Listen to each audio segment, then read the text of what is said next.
जय श्री राधा रानी सरकार की। जय श्री कृष्ण भगवान की। जय वरुथनी एकादशी व्रत की। मंदिर श्री बंसी वाले महात्मा यूट्यूब चैनल की ओर से हम आप सभी भक्तों का हार्दिक अभिनंदन करते हैं। आज की इस विशेष जानकारी वाली वीडियो में हम आपको वैशाख मास के कृष्ण पक्ष की वरुथनी एकादशी के संबंध में सारी जानकारी देने जा रहे हैं। आज की इस वीडियो में हम आपको बताएंगे कि इस वर्ष 2023 में वैशाख मास के कृष्ण पक्ष की वरुथनी एकादशी का व्रत किस दिन को आ रहा है, वरुथनी एकादशी के व्रत का शुभ मुहूर्त कौन सा है और वरुथनी एकादशी के व्रत की पारना का अर्थात व्रत के खोलने का शुभ मुहूर्त कौन सा है, वरुथनी एकादशी का व्रत किस विधि से रखा जाता है, सारी जानकारी इस वीडियो में हम आपको देने जा रहे हैं। तो जैसा कि आप सभी जानते हैं कि हमारे हिंदू धर्म में एकादशी के व्रत का बहुत ज़्यादा महत्व बताया गया है। एकादशी का व्रत रखने से भगवान जी की प्रसन्नता की प्राप्ति होती है और मनुष्य की सभी मनोकामनाएं पूरी होती हैं। तो इस वर्ष 2023 में वैशाख मास के कृष्ण पक्ष की वरुथनी एकादशी का व्रत 16 अप्रैल दिन रविवार को है। जी हाँ, वैशाख मास के कृष्ण पक्ष की वरुथनी एकादशी का व्रत इस वर्ष 16 अप्रैल 2023 दिन रविवार को है। एकादशी तिथि का आरंभ 15 अप्रैल दिन शनिवार को रात्रि 8:45 पर हो जाएगा और एकादशी तिथि की समाप्ति 16 अप्रैल 2023 दिन रविवार को सायं 6:14 पर हो जाएगी। हमारे हिंदू धर्म ग्रंथों के आधार पर एकादशी का व्रत उसी दिन रखा जाता है जिस दिन सूर्य उदय होने के समय एकादशी तिथि हो। तो इसलिए वरुथनी एकादशी का व्रत 16 अप्रैल दिन रविवार को ही रखा जाएगा। तो अब हम आपको बता रहे हैं कि वरुथनी एकादशी के व्रत की पारना का शुभ मुहूर्त कौन सा है।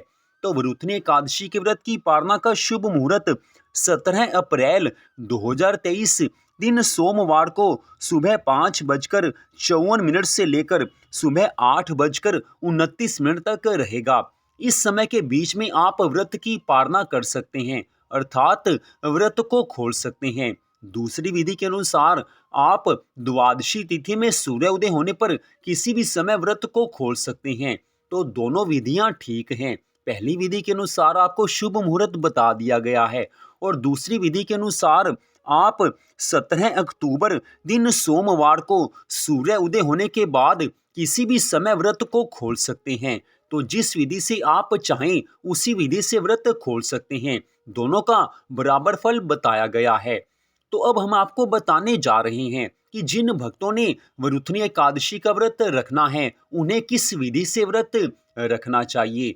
तो जिन भक्तों ने वरुथनी एकादशी का व्रत रखना है उनके लिए नियम है कि वो दशमी तिथि को सायंकाल तक भोजन कर लें। दशमी तिथि को सायंकाल के बाद भोजन नहीं करना चाहिए। दूध पिया जा सकता है, फल खाए जा सकते हैं, लेकिन भोजन दशमी तिथि को सायंकाल तक कर लेना चाहिए। और अगले दिन अर्थात वरुथनी एकादशी के दिन सुबह जल्दी उठकर प्रातःकाल स्नान करें। स्नान करने के जल में अगर गंगा जल मिला लिया जाए तो अच्छी बात है। अगर घर में गंगा जल नहीं है तो स्नान करते समय हर हर गंगे, हर हर गंगे, इस तरह गंगा मैया जी को याद कर लेना चाहिए। इतना करने मात्र से गंगा स्नान का पुण्य फल मिल जाता है।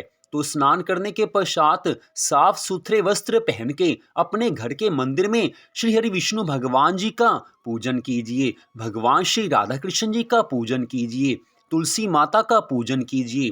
धूप, दीप, फल, नैवेद्य से भगवान का पूजन करना चाहिए और भगवान के श्री चरणों में तुलसी दल समर्पित करने चाहिए। ऐसा करने से भगवान प्रसन्न हो जाते हैं। इसके पश्चात वरुथनी एकादशी के व्रत की कथा को पढ़ना चाहिए या सुनना चाहिए। दोनों का बराबर फल बताया गया है और इसके पश्चात भगवान जी की आरती कीजिए। इसके बाद बात आती है कि वरुथनी एकादशी के व्रत के दिन आपने सारा दिन भगवान जी को किसी न किसी तरह से याद करना है। आप भगवान के मंगलमय नामों का जाप भी कर सकते हैं या मन ही मन भगवान के नामों का जाप कर सकते हैं। तो इसके बाद बात आती है कि वरुथनी एकादशी के व्रत के दिन भोजन कौन सा करना चाहिए। तो जो एकादशी के व्रत वाला भोजन है वो आप एक समय कर सकते हैं, बाकी समय आप दूध पी सकते हैं, फल खा सकते हैं, जूस आदि पी सकते हैं, चाय पी सकते हैं, लेकिन एकादशी के व्रत वाला भोजन केवल एक समय करना चाहिए। इसके बाद बात आती है कि सायंकाल आने पर फिर से भगवान जी का पूजन करना चाहिए। पूजन में श्रद्धा भावना पूरी होगी तो भगवान की पूरी कृपा की प्राप्ति होगी। अगली बात, रात्रि काल में भगवान की प्रसन्नता के लिए रात्रि जागरण करना चाहिए। रात्रि जागरण में मध्य रात्रि 12 बजे तक भगवान के नामों का जाप और संकीर्तन किया जा सकता है, भगवान की कथा को पढ़ा जा सकता है या सुना जा सकता है। इससे भगवान की बहुत ज़्यादा कृपा की प्राप्ति होती है। लेकिन अगर किसी कारणवश आप मध्य रात्रि 12 बजे तक जागरण नहीं कर सकते तो आप जिस समय भी रात्रि में सोने लगें उस समय भगवान जी के नामों को याद कीजिए और सो जाइए। इससे भी भगवान की कृपा मिलेगी। और अगले दिन द्वादशी तिथि के दिन अर्थात 17 अक्टूबर दिन सोमवार के दिन आपने पहले बताई गई विधि के अनुसार एकादशी के व्रत की पालना करनी है, अर्थात व्रत को खोलना है। तो इस विधि से वरुथनी एकादशी का व्रत रखा जाता है।